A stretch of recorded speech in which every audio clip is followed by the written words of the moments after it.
कभी ट्रेन में अकेले सफ़र की है आपने? नहीं ना? तो कभी मत कीजिएगा, क्योंकि आज मैं आपसे जो कहानी शेयर करने वाली हूँ वो आपके रोंगटे खड़े कर देंगे। हो सकता है आज के बाद आप ट्रेन में अकेले सफ़र करने से पहले 2 बार सोचें। ये कहानी हमारी खुद की है। आज जो कहानी मैं आपसे शेयर करने वाली हूँ वो आज से करीबन कई साल पहले की है, लेकिन आज भी जब मैं ये कहानी आपको बता रही हूँ तो मुझे ऐसा लग रहा है कि मैं कहानी क्यों बता रही हूँ। अगर कहीं इस कहानी के बताने से उस आत्मा को या रूह को पता चल गया कि मैंने उसके बारे में बताया, तो फिर से वो मेरी ज़िंदगी में वापस तो नहीं आ जाएगी ना। पता नहीं कौन होते हैं वो लोग जो भूतों के बारे में जानने के लिए भूतों के पीछे जाया करते हैं, रूह के नाम पे हंसते हैं। मैं भी ऐसी थी कई साल पहले,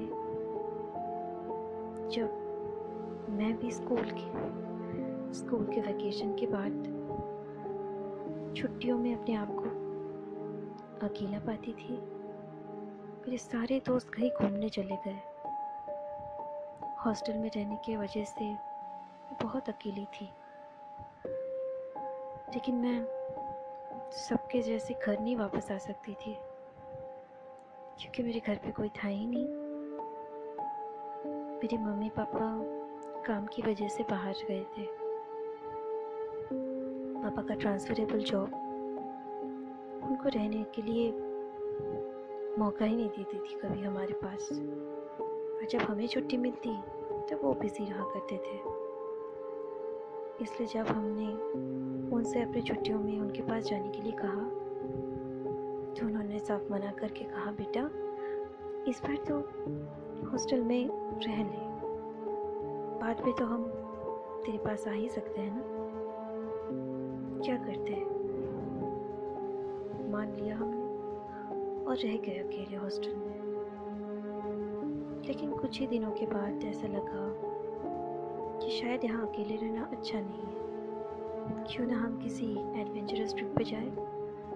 परमिशन तो वार्डन दे ही देगी, क्योंकि उन्हें कहाँ पता है। इसलिए सब कुछ छोड़ने के बाद मैंने अपने मन को मना ही लिया।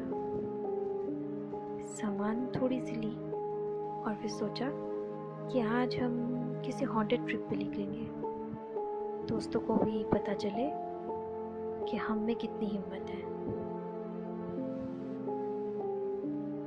इसलिए मैंने सोचकर एक ट्रेन में ऐसे ही जाने की अकेले सोच ली।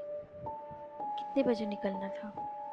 6 बजे, शाम के 6 बजे। लेकिन अचानक लगा कि हॉन्टेड ट्रिप है तो थोड़ी एडवेंचर तो होनी चाहिए। तो मैंने अपने आप को मना लिया और आखिरी ट्रेन में जाने का फैसला कर ली। कहाँ जाना था वो तो हमें भी नहीं पता था, मगर हाँ, कुछ 1-2 हफ्ते पहले, जब छुट्टियों से पहले हम दोस्तों में बातें हो रही थी कि छुट्टियों में क्या करना है, तब मेरी एक फ्रेंड थी रचना, उसने कहा था कि हमारे हॉस्टल के बस थोड़े ही देर पे एक आंटी है जो हमें खाना दिया करती है कभी कभी स्टॉल में। तो उन्होंने बताया कि हॉस्टल के बाहर 2 स्टेशन के बाद एक हॉन्टेड स्टेशन है।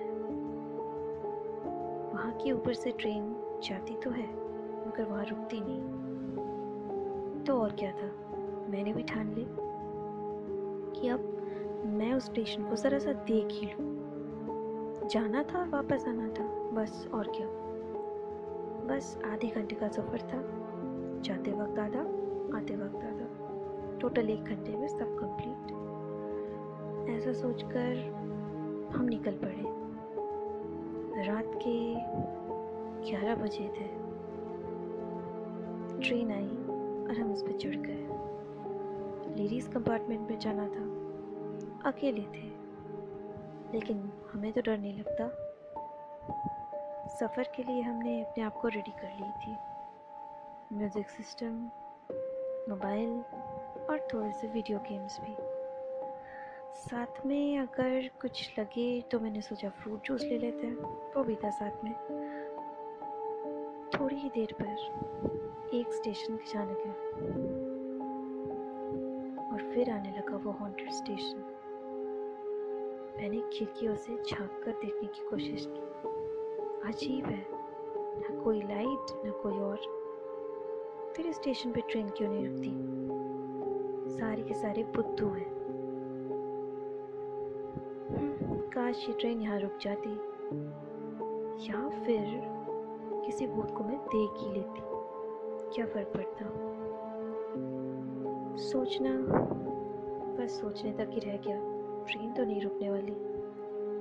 बस उसके बाद हम बैठ गए। क्या अजीब फालतू की बातें कहती थी वो आंटी, और रचना भी गधे जैसे उस पर विश्वास करने लगी थी। कुछ भी तो नहीं है यहाँ पे, बस एक पेड़ है, एक सीट है और एक हॉन्टिंग विदाउट लाइट वाली स्टेशन। इसे हॉन्टेड कहते हैं। इससे तो ज़्यादा हॉन्टेड हमारी खुद की रूम होती है, जहाँ पे ना कोई इंसान होता है और ना ही कोई आ सकता है, क्योंकि सारी चीज़ें बिखरी ऐसी पड़ी रहती है कि मानो अभी तांडव हुआ है। ऐसे सोच के मुस्कुरा ही रहे थे और सोच रहे थे भूत तो होती ही नहीं है, बेकार की फालतू बातें हैं। हाँ, और क्या था, बैठे रहना है। कि तभी अचानक किसी ने कहा, क्यों, तुम चाहो तो मुझसे बातें कर सकती हो। मैंने आँख उठाकर देखा तो इधर उधर कोई और था ही नहीं। ऐसा लगा कि किसी ने तो कहा ये बात। मैंने अपने आप को समझाकर कहा, तू पागल हो गई है। फिर एक किताब निकाल कर पढ़ने लगी। किताब पढ़ते पढ़ते अचानक लगा कि कोई मुझे देख रहा है। आंखें उठाई तो सामने एक औरत बैठी हुई थी। उसके बाल खुले हुए थे, उसका चेहरा ठीक से दिख नहीं रहा था। पर अब तक तो मैं अकेली थी इस पूरे कंपार्टमेंट में। पता नहीं कब चढ़ बैठी है।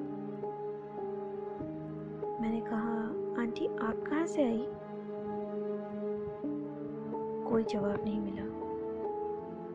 मैंने सोचा शायद वो डिस्टर्ब्ड है, तो वो इग्नोर करके मैं फिर से पढ़ने लगी।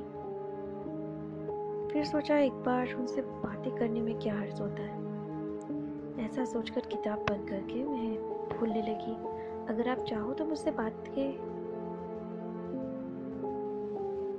मेरी आंखें खुली की खुली रह गई।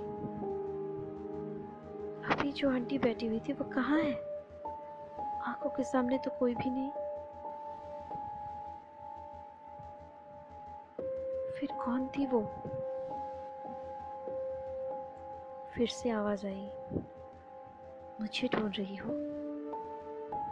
आवाज पीछे से आ रही थी। मैं वाकई डर गई। इतनी रात, ठंड होने के बावजूद पसीने पे पसीना आने लगा मुझे। अपने आप को संभाल कर मैंने सोचा कि वहम है। तो फिर से आवाज आई, मुझे ढूंढ रही हो। मैंने थोड़ी देर पहले ही तो तुमसे कहा कि तुम चाहो तो मुझसे बात कर सकती हो। डर के मारे मेरी धड़कनें रुकने वाली थी, लेकिन वो चुप नहीं रही। बोलती गई, तुम मुझे देख तो नहीं सकती, मगर महसूस तो कर सकती हो ना। भूत देखने का बड़ा शौक था तुम्हें। भूत के नाम पर हंसी छूट रही थी ना।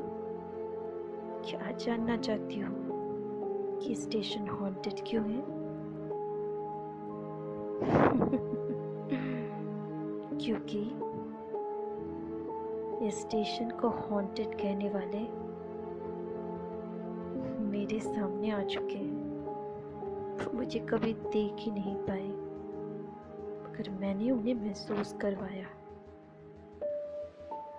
जिसने मुझ पे भरोसा नहीं की, मैंने उन सबको महसूस कराया कि मैं कौन हूँ। इसी स्टेशन पर मैं अपने बच्चे को लेकर खड़ी थी। भीड़, बहुत भीड़ थी।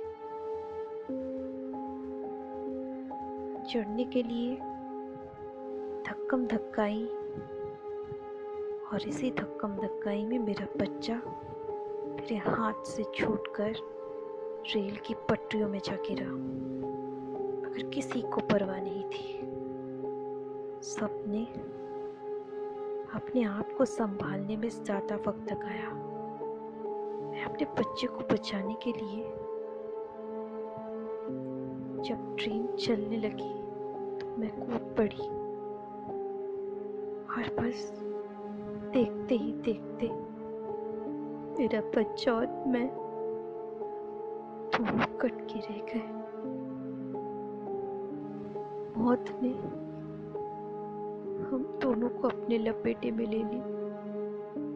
अगर तुम इंसान, तुम्हें किसी की परवाह नहीं, इसलिए मैंने तुम लोगों की परवाह करनी छोड़ दी। किसी को पता नहीं, लेकिन तुम जानना चाहती थी, इसलिए मैंने तुम्हें ये कहानी बताई। और भी ज्यादा कुछ देखना चाहती हो तो मैं तुम्हें दिखा सकती हूँ। देखोगी मुझे? मेरी आवाज रुक गई। मुझे लग रहा था कि जैसे ये सब कुछ सपना हो। मैं एक पल के लिए ये सब कुछ भूल जाना चाहती थी कि मैं ट्रेन के ट्रिप पे आई हूँ, मगर क्या करती, कुछ नहीं बोल पाई। फिर अचानक किसी ने कान के सामने आहिस्ते से कहा, भरोसा है मुझ पे? तो ये देखो। इतना कहते ही मेरे कान के सामने से जैसे कोई हवा चली गई, और कंपार्टमेंट के दरवाजे पर खुली बालों में वो खड़ी थी। मैं आँख उठाकर देखती रही। उसने मेरी तरफ मुड़कर देखना चाहा, और फिर एक चीख, मेरे गले से चीख निकली और आंखों के सामने अंधेरा छा गया। अगले दिन मेरी होश जब आई, तब पता चला कि मैं रेलवे के हॉस्पिटल में हूँ। डॉक्टर्स, नर्स कल से मुझे यहाँ ट्रीटमेंट पे रखे हुए हैं। तो अच्छा हुआ कि टीटी ने हमें देखा, वरना शायद हम जिंदा ही नहीं रह पाते। आज तक मुझे ये वाकया याद है, और इसके बाद मैंने ये बात किसी से शेयर नहीं की, क्योंकि शायद वो भी मुझ पर यकीन ना करे। मैं तो बच गई, लेकिन अगर वो बचा तो शायद वो भी मेरी तरह इसी याद के साथ बचेगा। इसलिए ये कहानी बस मेरी मेमोरी में रह गई। मगर आज मैंने आपसे ये शेयर इसलिए की क्योंकि एक बार फिर से मुझे ट्रेन पर अकेले सफ़र करना पड़ रहा है, क्योंकि आज मैं उस स्टेशन के ऊपर से फिर से जाने वाली हूँ। देखते हैं उसके साथ फिर से हमारी मुलाकात होती है या नहीं।